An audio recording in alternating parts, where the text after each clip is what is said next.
La giornata conclusiva del concorso equestre di Roma, linea ancora a Michele Chialvo. Ed eccoci alla seconda manche del Gran Premio, è il secondo binomio entrato in campo, il cavaliere irlandese Paul Darragh monta un castrone sauro di 14 anni irlandese, anche lui For Sure.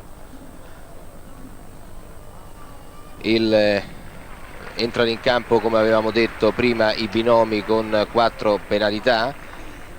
La selezione è avvenuta anche in base al tempo della prima manche, ciò che costituisce, almeno per quanto riguarda la mia esperienza in merito, una novità assoluta. In genere entrano tutti gli ex aequo compresi fino all'esaurimento di tutti i binomi che hanno penalizzato, che sono stati penalizzati con un numero di penalità necessario per completare appunto il quadro. In questo caso invece, contando il tempo, sono entrati soltanto i 15 binomi previsti dal regolamento, in quanto 25% dei 60 partiti. L'irlandese Paul Darragh ha finito il suo percorso con 0 penalità nella seconda manche, restano le 4 della prima. Il tempo della seconda manche è 55,98 e adesso siamo a un cavaliere tedesco, Frank Slotak, su Optiber Golo. Continuiamo la telecronaca insieme al presidente della federazione Mauro Checcoli. Intanto Golo ha passato la gabbia, prima era una doppia, adesso è rimasta una combinazione semplice. Slotak, lo ricordiamo, ha 33 anni, tedesco, e vive a Mullen, è uno dei grandi cavalieri tedeschi del momento, uno dei migliori allievi di Paul Schockmull. Qui siamo al verticale, prima era il numero 3, adesso questo è un cavallo di mezzi formidabili, che come notizia tra l'altro quando era più giovane era in Italia, ma è molto difficile, e anche c'è una successione di netti. Esce senza penalità nella seconda manche. Il percorso della seconda manche mi sembra molto meno selettivo, probabilmente l'eliminazione della doppia e l'abolizione della gabbia successiva alla Riviera hanno levato parecchi problemi. Lo spettacolo si fa maggiore quindi, perché bisogna che i netti facciano per forza un'altra volta netto, perché se fanno un errore entrano in barrage i 4. Hubert Bourdi che monta Morgan, uno dei binomi presenti al campionato del mondo di Stoccolma. La squadra francese, lo ricordiamo, ha avuto un successo assoluto con la vittoria di Eric Navet nel livello individuale, la vittoria della squadra. C'è errore a questo muro piuttosto delicato nella sua parte superiore, no Mauro? Sì, evidentemente i tasselli sono molto leggeri. Non stringono neppure, quindi alla gabbia sono rimasti 2 larghi, è stato eliminato il verticale dell'ingresso.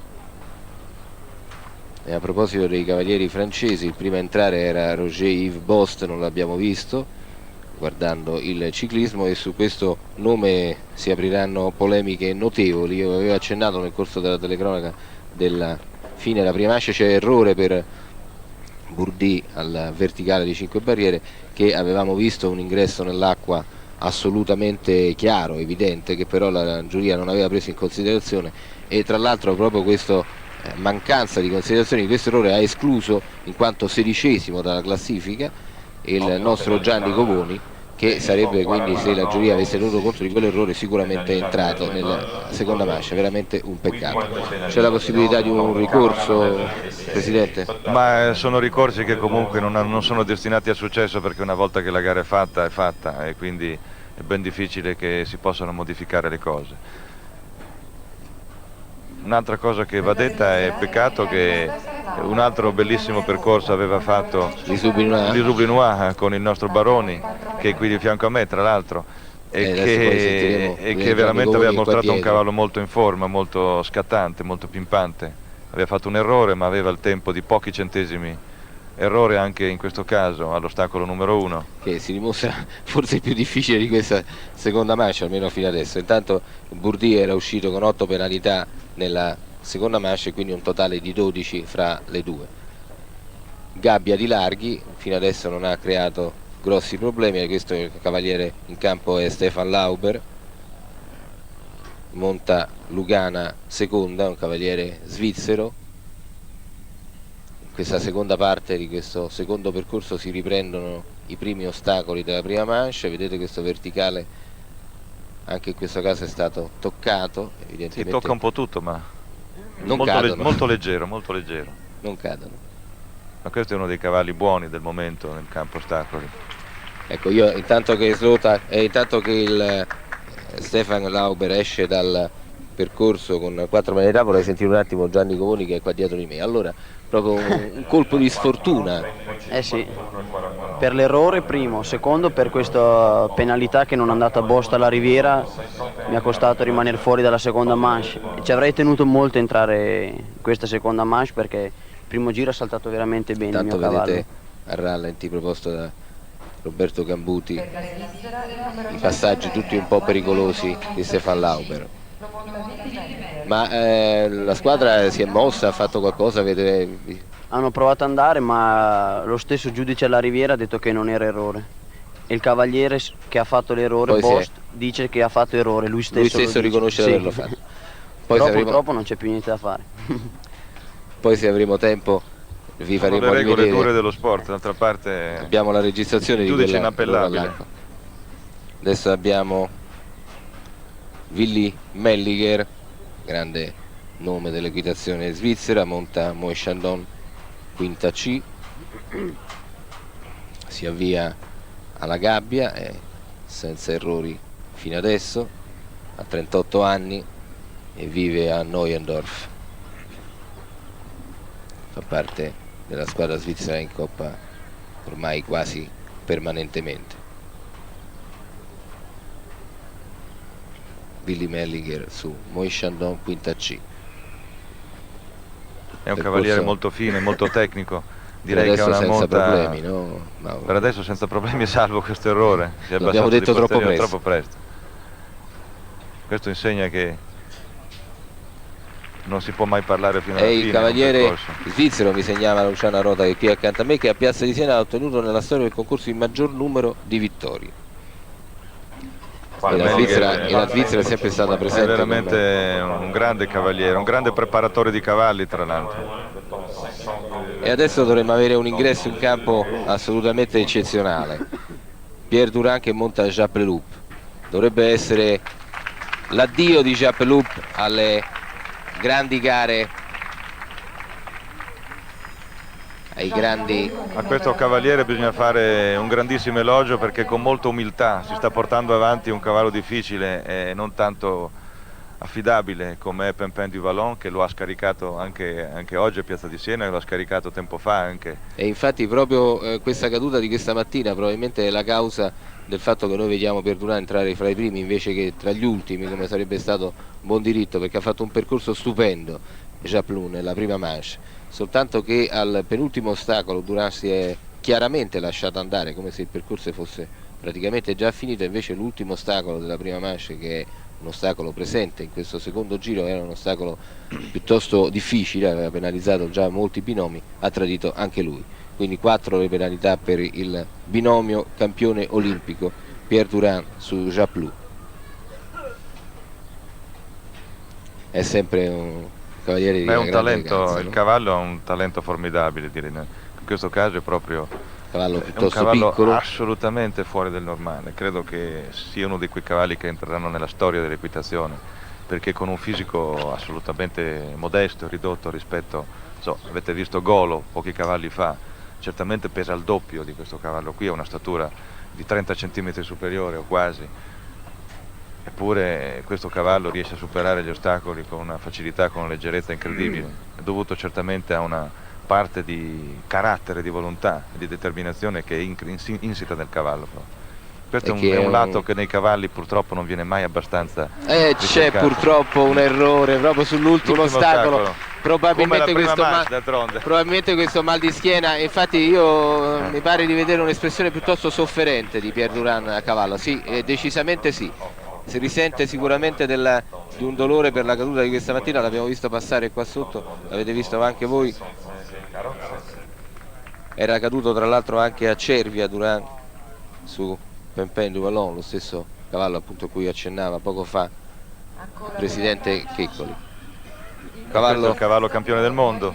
Qui abbiamo con il cavaliere un altro campione binomio, del mondo. sì, grandissimo, Eric Navet su Quito de Bossy, un altro binomio appunto campione del mondo a Stoccolma l'estate scorsa. Intanto che Quito de Bossy parte, io vorrei sentire un attimo Massimiliano Baroni, che aveva fatto un bellissimo percorso sul Risublinois, non è passato per quanti centesimi Baroni? 7 decimi, quindi meno di un secondo. Meno di un secondo. Non è entrato nella seconda manche, un vero peccato. Il rapporto con Risublinois va bene quindi adesso. Direi che si sta concretizzando soprattutto in prestazioni mediamente buone, questo sicuramente è un qualcosa in più rispetto all'anno scorso. Io continuo concorso per concorso e poi vedremo. C'è sempre quel rapporto di grande amicizia fra te e cavallo? Ma io cerco, appunto, riallacciando un po' il discorso di Japelou, naturalmente con tutte le debite differenze, ma quando ci sono cavalli che saltano probabilmente più per la testa, il carattere, la sensibilità che non la forza, sicuramente bisogna fare un binomio.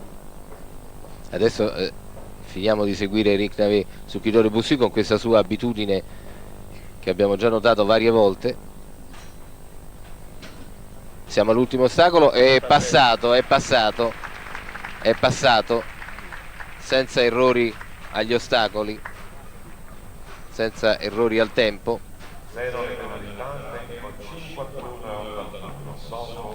E quindi con questo abbiamo ancora Nick Skelton che entrerà in campo, come abbiamo detto più volte, già con un quarto di penalità, ma comunque passiamo da Skelton in avanti ai binomi che non hanno avuto errori agli ostacoli nella prima manche, quindi a quelli che almeno sulla carta dovrebbero aggiudicarsi i primissimi posti. Io volevo ricordarvi che Eric Navet è del 59, un cavaliere che è ancora giovane senz'altro, che aveva vinto a Cervia il Gran Premio nell'internazionale che ha preceduto di un paio di settimane questo concorso ippico internazionale ufficiale di Roma. E adesso Nick Skelton su Apollo. Questo non va abbastanza sottolineato, è veramente un grandissimo fuoriclasse, è uno dei cavalieri più veloci che esistono oggi sui campi di gara, capace di affrontare delle categorie a tempo con una velocità veramente elevatissima.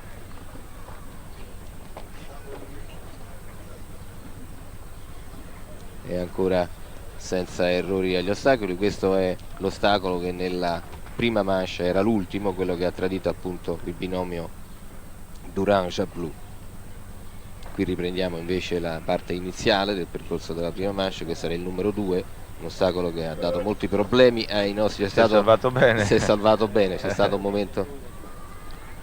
Questo cavallo è veramente l'unico di quelli che ha fatto anche la Coppa delle Nazioni che salta ancora bene. E oggi. tra l'altro ricordiamo che è uno dei cavalli anziani che sono qui a Piazza di Siena. Apollo ha 16 anni. Una quindi... fibra d'acciaio evidentemente. E passa benissimo senza errori agli ostacoli Apollo, che quindi per adesso è chiaramente in testa alla classifica con il suo quarto di penalità della prima manche. Si è assicurato un bel vantaggio, certamente fra i primissimi. Costringe tutti quelli che a remare forte, a stare assolutamente sì. attenti. Vediamo cosa fa il nostro Stefano Cesaretto, tra l'altro poi la sua... che è l'unico che è rimasto a tenere alti i nostri colori dopo la disavventura che è capitata a Baroni e a Govoni. E sentite l'applauso del pubblico, siamo tutti quanti. Ma ha già fatto un grande lavoro la prima manche, qualunque cosa faccia in questa seconda manche potremmo essere contenti, perché dimostra quello che ho detto ancora in questi giorni, che noi abbiamo 7-8 binomi fra cui pescare i rappresentanti della nostra squadra di Coppa delle Nazioni. Qui ci sono Baroni, c'è anche Gianni Govoni, Cesaretto, che non erano nella Coppa delle Nazioni, però possono esserci tranquillamente. E c'è errore proprio sul muro, su quel muro numero 8 che adesso è diventato l'ostacolo iniziale del secondo percorso, quindi sono 4 le penalità per Cesaretto. Siamo alla gabbia. Comunque ha saltato molto bene questa gabbia. È un percorso forse grosso, in non campo. dimentichiamocelo, è molto grosso, perché i dritti sono veramente a livello di 1,60, sono a livello olimpico. Stefano Cesaretto è nato nel 64 a Brescia ed è uno dei Cavallo veramente in allievi forma. di Graziano Mancinelli. È veramente in forma, bravo. Siamo penultimo ostacolo. Peccato veramente un iniziale. peccato. Adesso l'ultimo è duro, perché controsole tra l'altro, bisogna stare attenti. E adesso quel gioco delle luci e delle ombre è importante, e infatti purtroppo avete visto c'è errore. Bene lo stesso, bene lo stesso. Bene lo stesso. Quando il sole si abbassa così, il gioco delle luci e delle ombre diventa importante. Non dobbiamo anche deprimerci quando perdiamo da dei grandi campioni come i primi 7-8 cavalieri del mondo. Noi dobbiamo badare a fare un gruppo solido, affidabile, interscambiabile, che possa assicurarci in qualunque circostanza una presenza ai primi 5-6 posti delle grandi nazioni equestri. Approfitto della presenza anche di Gianni Covoni qua dietro. Il gioco delle luci e delle ombre su quest'ultimo ostacolo, Covoni? Ma può influire senz'altro. E quando le ombre sono così lunghe e il sole così basso diventa un problema anche sì, quello, vero? Sì. Non solo per il cavaliere ma anche per il cavallo. E adesso siamo a Michael Whittaker. Questo è uno dei grandi cognomi dell'equitazione mondiale. Il fratello John Whittaker è per la seconda volta sullo stesso cavallo Milton, campione del mondo quest'anno nel 91. Michael Whittaker è sono i due gemellini, i due Dinzeo inglesi. Indubbiamente sono molto forti. Sono forti, sono tecnicamente molto raffinati. Anderson Zamira B è una femmina saura di 10 anni. Come tutti gli inglesi sono, scusa se ti interrompo, come tutti gli inglesi sono molto bravi a preparare atleticamente i cavalli, no? I cavalli molto in forma, lavorano moltissimo. C'è soltanto da aggiungere per questo binomio che fino adesso a Piazza di Siena non ha mai sbagliato. Ha partecipato poco perché ha partecipato soltanto il primo giorno alla Coppa delle Nazioni, ma non ha commesso errori, ha fatto 4 percorsi e purtroppo l'errore invece c'è adesso. Forse dobbiamo stare più attenti a parlare. C'è anche un secondo errore. No, ma si sbaglia, voglio dire, non è normale, è normale, voglio dire, che si possa leggere bene, vedere bene un percorso e poi che commettano degli errori. Su queste altezze qua... binomio che in tutta la sua partecipazione a Piazza di Siena ha fatto 2 errori, direi che è già importante. Esce con 8 penalità complessive Michael Whittaker su Anderson Zamira D e deve entrare in campo un binomio olandese. Diventa sempre più importante quel percorso netto di Nick Skelton, che col suo 4 di penalità è saldamente in testa alla classifica. Devono entrare ancora 4 binomi netti nella prima manche. Posso fare un pronostico? Vedo molto bene Skelton, ma vedo molto bene perché è l'unico che ha saltato con una tale energia, tra l'altro messo in difficoltà il numero 3, che adesso è diventato un numero differente, ma il numero 3 che voi vedete sul teleschermo. Reolf Brill, 22 anni, è un cavaliere che interessa molto la federazione ed è seguito da Ugo Simon. Salvataggio anche in questo caso. È un cavaliere per la prima volta a Piazza di Siena. C'è errore all'ingresso della gabbia e c'è errore anche un errore piuttosto clamoroso. Possiamo dirlo a posteriori senza fare la dietrologia o senza fare lo sport del sé. Con i nostri 2 altri cavalli qui dentro avremmo potuto dire certamente qualcosa di più. Sì. Veramente un peccato, sì. Per gli Sublina d'altra parte e per Gianni Covoni. Bisogna accettare sempre le regole dello sport. E il cavallo è stanco, sì, non sembra chiaramente di capire che Brillo sta cercando di chiamare, ma il cavallo non si alza proprio, non si alza, non si allunga più. Siamo all'ultimo ostacolo, sono già 12 le penalità per l'olandese, che decide in questo momento di ritirarsi e di evitare l'ultima fatica al suo dietro di noi ci sono i nostri cavalieri che stanno smoccolando veramente fuori, rabbia per essere rimasti fuori. Certo, era una seconda manche dalla quale uscire con 0 penalità sarebbe stato importante, e anche vedete che remata ha dovuto fare gli ultimi 3, Enrique Sarasola spagnolo, Hervé Collignon francese, Ludo Philippard belga. entrano sulla base, abbiamo detto, dell'ordine inverso della classifica, considerate le penalità e il tempo. Con Enrique Sarasola per la Spagna. Enrique Sarasola è un carabiniere madrileno, è nato nel 63, anche un fratello, Fernando, che è un buon cavaliere anche lui, li abbiamo visti insieme a Cortina un paio d'anni fa. Gli spagnoli stanno facendo un grosso lavoro fuori dalla Spagna, perché i nostri ascoltatori forse ricorderanno, l'abbiamo ricordato più volte, hanno avuto un grosso problema in Spagna, era in forse persino l'effettuazione dei giochi olimpici per quanto riguarda la parte equestre a Barcellona. Adesso i problemi sembrano risolti, no? Sì, c'è stata una prima decisione della Comunità Europea di regionalizzare l'isolamento dei paesi o delle parti di paesi che sono stati sottoposti o che hanno in atto un problema sanitario. Cosa vuol dire? Vuol dire che poiché la peste suina era nel sud della Spagna, in una regione dell'Andalusia, hanno chiuso l'Andalusia ma è rimasta aperta la Spagna, questo a cominciare dall'anno prossimo. È uno dei cavalieri che ha partecipato anche alla Coppa del Mondo Indoor. Siamo alla gabbia.